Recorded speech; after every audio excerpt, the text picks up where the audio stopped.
Binira ni Party List Representative Erwin Tulfo si VP Inday Sara sa hindi nito panunumpa sa mabang kapulungan. Grabe at sinabi niyang arrogante at bastos nga si Inday Sara.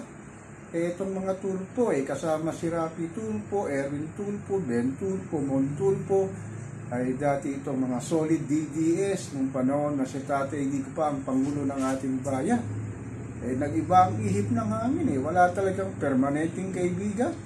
Meron lang permanenteng interest para sa kanilang mga political career. Ito kasi si Inday Sara lumabas na ang tunay na ugali na bratinela nga ito na hanggang ngayon hindi niya kayang ipaliwanag ang kanyang mga budgets o bipit. Wala siyang may pakitang resibo sa mga ginastos niya. Lalong-lalo na nung siya'y nakaupo ng Deputy Secretary hanggang sa kanyang opisina sa Office of the Vice President. Lumalabas tuloy tayo, inabudol ang mga 32 milyong Pilipino sa pagboto sa kanya. At ngayon talagang astig talaga tayo humarap na sa Kamara para sa kanyang budget ng kanyang OBP. Ang pinapakita niya yung mga sinasabing nagtiwala sa kanya, na si Juan Pasang Cruz na bumoto sa kanya Pero VP Inday, lang naman niya, maging transparent ka at magkaroon ka ng accountability sa mga buwis na ibinabayad ng taong bayan, particularly si Juan Pasang Cruz na ginagamit ng opisina. Madali lang na maipaliwanag niya kung may mga resibo ka at kung meron kang sariling auditor, pakita mo na mali ang kanilang ibinibintang sa'yo. Pero hindi, nakikipagtalo ka talaga sa mga kongresista at ipinagpipilita mo, pinupolitika ka.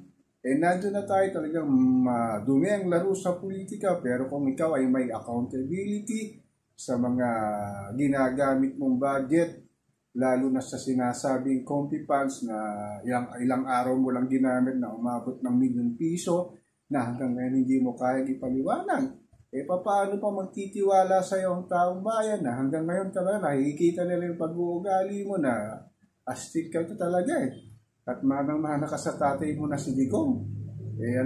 Kahinat na ng ating bayan sa ganitong klase ng politiko na simpleng pagpapaliwanag lang kung saan niya nagamit ang pondo wala siyang maipakitang ebidensya na maaaring magsabing mali ang mga sinasabi ng kongresista.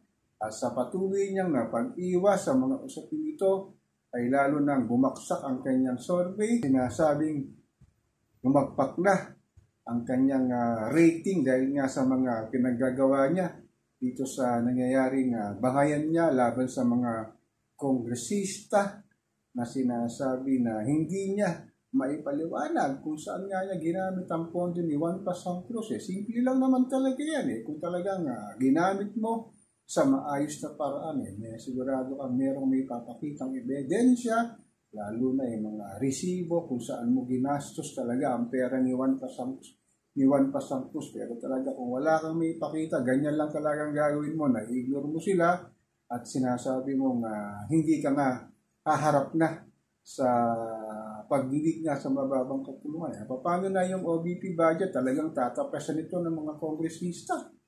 Sana naman magkaroon ng pinasabing transparency, accountability ang Office of the Vice President para sa mainam na iyong paglilingkod sa taong sa sambayan ng Pilipino na sinasabi mo na ang bumoto sa 30 milyong Pilipino. So ako po si Papa Ken, patuloy po akong magmamatyak sa pang-araw-araw nating buhay dito sa ating mahal na inang bayan.